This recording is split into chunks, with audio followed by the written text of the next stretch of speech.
the first to know. Nsem-Pii TV. Abusuafo eye yaw sane tano ajese wo ye kasama fodema eye NDC amanyuku no ababonten edi nsempia betudwa o kire se emeti a woyi ajese NDC ono wa na manyuku NDC ebaban mu no ajese kata hye ne poye bi eni dwumdie bi ekoso wo NDC amanyuku num nanso no enam se eye wo mu aban enti no wo mu ntimi enka no kore emfa nkire eye wo mu ho na ono no sound tano de o kan kore e de akire eye NDC amanyuku no se NDC amanyuku ni betwa ntoro kire Ganafo se yemfa o man nhyɛ wo mu nsa na wo betima ye yi na Ganafo nso atie wo mu de o man na ma wo mu a wo mu njai eye bribe no ene nkese nsɛmhunu ni sikadie no na wo mu anya wo man ni mfa ma ye nyina ya osanita no akire se wo no de oye obobeye very much disappointed in the oral team se womu antimi anya wo madwuma yi na womu anhwe na womu ankasa manyuku nim no enema bone a ekoso no womu anhwe andi hu dwuma sene se eni sene ye de hye womu nsa as eye oral team na obey very much disappointed in them abushafo ya osanita no de okyere se ogina ho oma oman Ghana enye se wo ye NDC ni enkwanti ni NDC ni eyade na enya onhwe na wonka abushafo odi Nsem-Pii na Nigeria tudwa utimu se manfo binum ewo ho afedie wo mu ayeso mbeka no kwen na wo mu abre eye NDC amanyuku no ene wo mu antrotwa ene wo mu sikadi no wo mu sika wiya bebrebe no wo mu abre eye NDC fo no ya sanata no wa gise wasechire na no e ka no kore e de akire eye NDC amanyuku no mumientie ne mra kuma ema medam na medwon ho amenti ase. And say for the sake of your loyalty to your parties, Nintino. Dream koso kura you defend it, or mrakura hospitals are horon, Crawford da form no moja. Or mrakura nurses for 13,000 HD in Pia or Moka. Yes, I dear Bakun's were best shimmy pa was a oral dispensation with me. Sir Kobane say. Attorney General to me and seek conviction of the people we perceive to have been, been corrupt when they were given office. So, sir, Ghana card, NPP, a promise, a cashless system. In fact, that was the mantra. Say, omo person omo digan dum pensua. A Bema system no are free from carrying cash around because now robbery no manoma aye too much. Until the issue of say a share Ghana card mukin no. Don't wanna jina say ye person for this food you ebegu omo car boot and what be show omo bottom. And you could pensu. Say as can dream ni hwa. Anka the word goes name crop anka emma. And I say dream so na anka enkrofo endia. Anka there was no way anka the opposition today NPP ebe jina baby aka say enam hye de gu kwan a save Ghana so a save Ghana so time na yem fa hye ni gu kwan mu ana en save ye hwe no e de na ekoso nchese na nkofo boy ekro no a special prosecutor's office ye search the app wo kohwe omo report mu omo akrono omo my chronicles of esika omo save Ghana Attorney General otwam ye pawo no ono so obema ye items a year ekire enam interventions esika ya save abaga. It means say nkofo bokro no and so we don't want to accept it say nkofo the dream just because we belong to a party dream wa akoso ewo sa NSS scandal plus signals bureau Attorney General Bejina Bontin kachire ye say per the evidence there is no way as a microphone between escape a friends of justice. When I tell you, none evidence in a way. Yes, we were waiting for them to ask it where some local courts, some local courts. Effing processes in the course. Me aura prosecution na a person. Adia bakwa ama matami dinkakra. And say, I believed that the previous administration destroyed the judiciary. And so there was the need for judiciary to see a better balancing it. So don't worry, Mahama Kaino. Into me, my dream was to see judiciary, no, is at a point member and a balanced. Until then, some can be balanced. No, then I'm balanced. Tokeness remover was one pillar of making the judiciary balanced. Tokeness remover. I don't know your judiciary. I know, but say Ekobane say, like I say, finance, but like I say, she would have been the lenders of the last resort or something. Right? You don't know your penny popra. Exactly. This Nsem book can focus. I will assume now probably na say could do na catch ya. Onya the judgment a be free one just say more or less no and one no. Then it is a now the balancing of the judiciary no Ramahama e kan ye no. I want to hope and believe say some profo ya bobo mo di nyina no they will go through the process. Na se Kobane say evidence wo ho say nipa ba ko tumi gina fa ko eto odan 27. Nipa ba ko ene nkofo mi yenu miensa bi etumi eyi sika say efin NSS eko ha. Nipa ba ko e transfer 52.8 billion Ghana cedis e de fa baby ai na yehu baby owo a mo nenam na New York a o mo pese o beba Ghana no. So you to me I'm making sure say taxpayer no aye wi a o musika e servicing individuals no you to me seek convictions amagana e beye me ya say men kan say kro no ye but obi ko bokro no akro no enye so huge bia say bia market wakowie bibi wakowie provisions na ya ko convict no na behu na order nsawom anaso obi ko di 1 month obi ko di 2 months etc. Time NSS nsam ba me betra aka sem bi say me information about me na nkofo ne mache no mo patch within that period na ya chase owura Kwabena Dubai no one journalist question they interviewed him tabo ye ofi whichever place and na call to say him fana na op no was he was very sure that he would come out free and that he hadn't done anything and this man and a lawyer ayo owura attach him mo de betu dwa has to be corrected o mo betu dwa say esikana it is alleged say owura Dubai na yere area no o mo de be my national security just as I'm dreaming course wa anke ba na sena institutions a o this can be amano e ko du sam pempen so ava ayemme wonwa papa se eneyenya MPP ni abetina ha na anke wo se ode chawpa ade magana fo meye MPP ni na me ba o studio ha ya ka me de enkutodwe ebegu fam me de nsa yam waye den apa Ghana fo chaw ni titiru anase fo yi mapa won chaw enso kwasi botwe obetina ha yi sabe ayampia nko ana oto o onya nuhu bia enuhu a wankasa o flag bearer eye Dr. Mahmoud Baum ya nyaa ya wo pachawa ebi mu se mo on pachawa ma ne ho mo on pachawa mo mu na because omo de omo nya boni bi ono na aye boni no sa nuhu no na wo senka wunya na wo so de chawpa e de magana fo hwe sister ya yes coach ya ka anese fo ensem sister ya yi but o tie die pa oyin ni me tie you see ayasa na amawe ho bia be hye me kra mu ma se enuanom mo di boni sei mo di boni wie ya mo betina ha na mo to ayampia coach boni ni sei sister ya emi kra ta bi wa camera na betimi capture enie esuadodo camera capture where you the supposed clearance akwasi botwe please any iPhone 17 asem send my prince o person on project was screen me wi send ya man no ati ya no hu ni phone no hwe akwasi botwe wa betina ha the supposed clearance na o ka ho asem no enu nie me pa cho nyaboche clearance made by July 2024 July 2024 okay and also financial clearance. Okay. Please refer to blah blah blah. Almost said they were hiring 15,000 so-called nurses or so. Then Obabedu Asiano 0.7.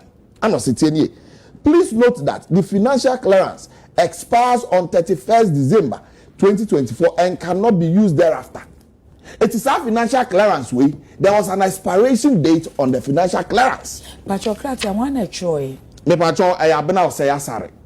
A former deputy minister for Finance and Finance, okay. or signing on behalf of your friends and the minister.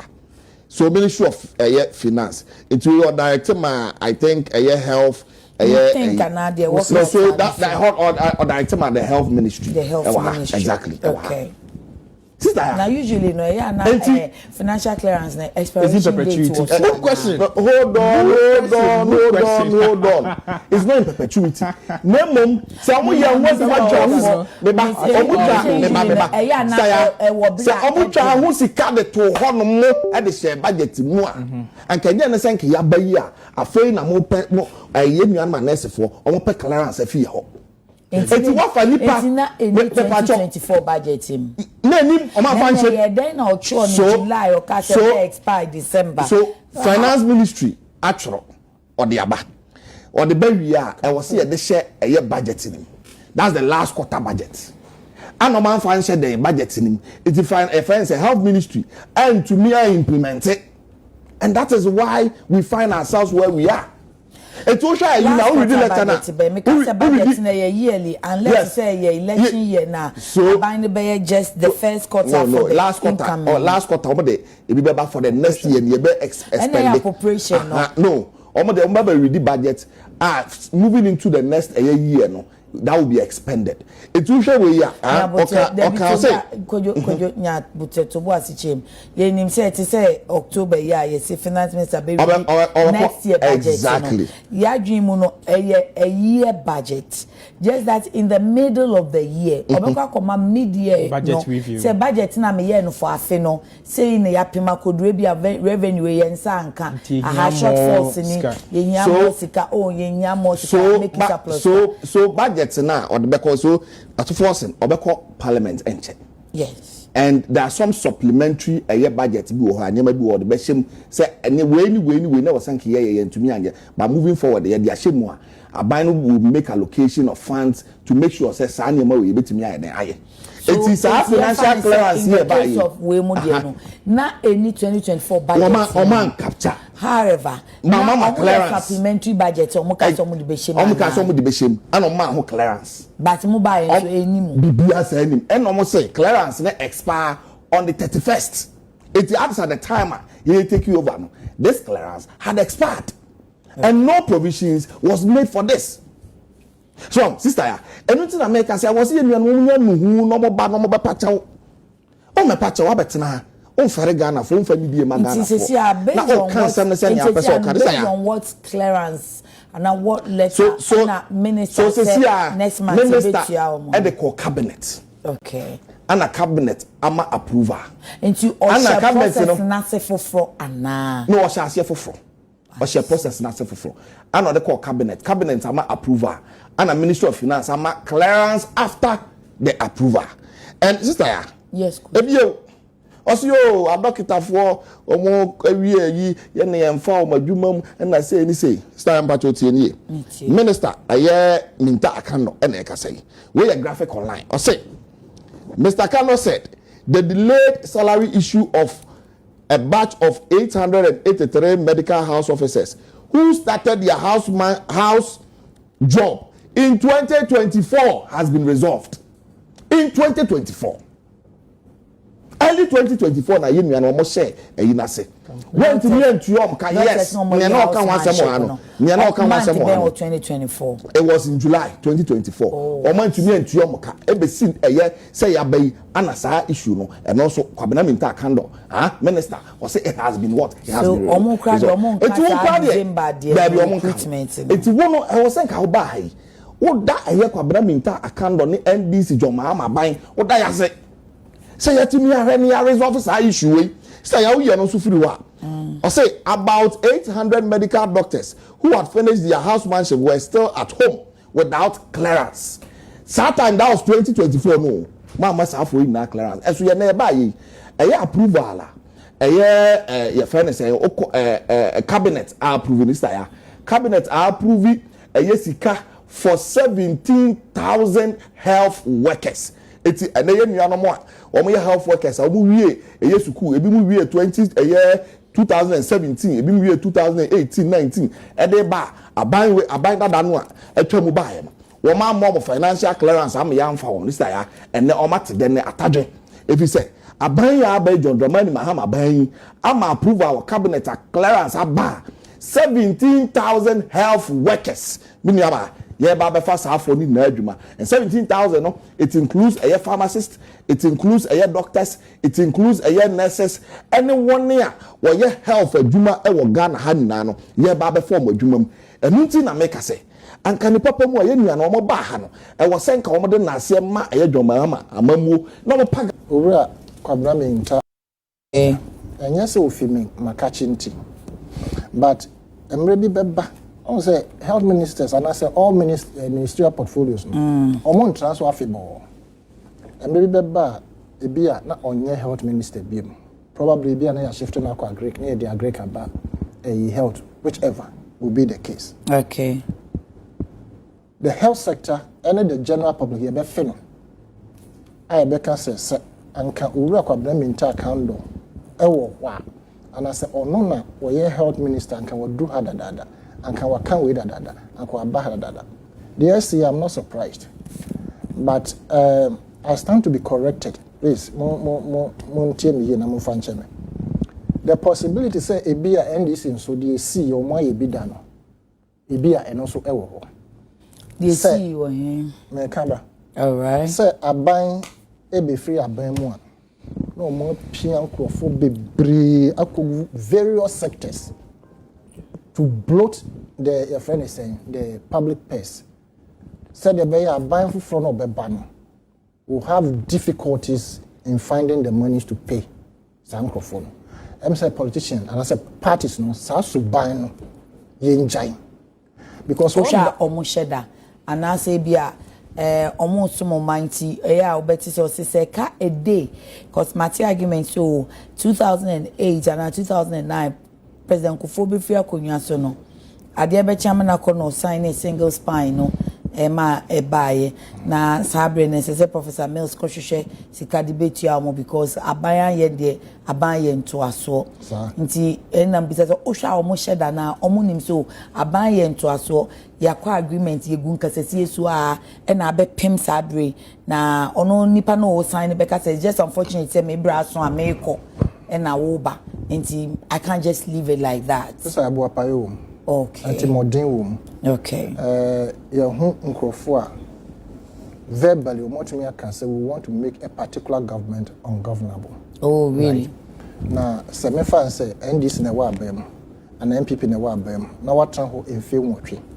Na wo be call last minute.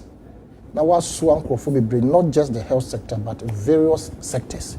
Wa so omogum emfe santre na wo tran ho no a DM partner now we yentia at least want to me and distribute because nurses for ne nkofo omo ewo ho ayem post omo egu ho da and sana ye be kwa ye san so asankofo with the intention say e bia omenya vote free into ube hu say close to the end of the latter part of campaign na ya recruiting crofo either so through protocols or whatever it is na so various sector security one any nursing no more the campaign. Now how do you put the names of about 13,000 health sector workers na won to me emma clearance isika wo ho I be can say as soon as better similar to the single spine issue how can I single spine the acquire no. The next government had no other option because the moment I can say you will not go by the agreement in our previous administration, you will be seen as Obia, Oba, and Abana Trump Kona the Papa na Oba Sen. Okay. And Ura Kando has explained to Nkrofono reasons in Tiama way in Ache. And Tama preambles I had a banner Ubisa Kojo about a student's loan. We saw word validation. Because ghost names are those. The possibility say a baby be free by more.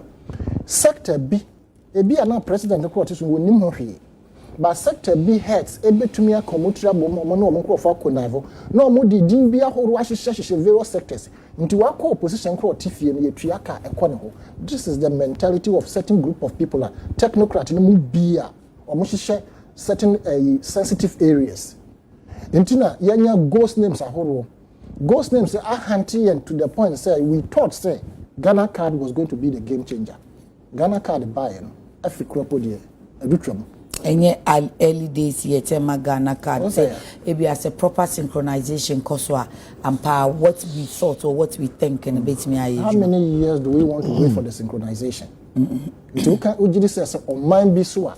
And can Ghana card you do pempensua. Nobody can just go around it and do whatever they want. Ghana card the buy Memphis a big jet to say pie you started say printing. Banks say they were not accepting it from the beginning because the synchronization had not happened the way I almost pen. But say into what synchronization again are we looking at? Into government institutions no crop and synchronization and say valid and strong, robust. Into say we need to, and it will not be only NDC abide. The next government that will come, CPP of course. There is the need for them to do validation of every, the payroll buying as a taxpayer any editria because you ghost names every time, and so and can say next for no, but of course, who work for 10 good months now you very very stressful and pathetic, but. I am happy. Say at the end of the day, no. Minister now can say 6,500 na akam. Omo validation no anesa. Into omo so omo sa ebeka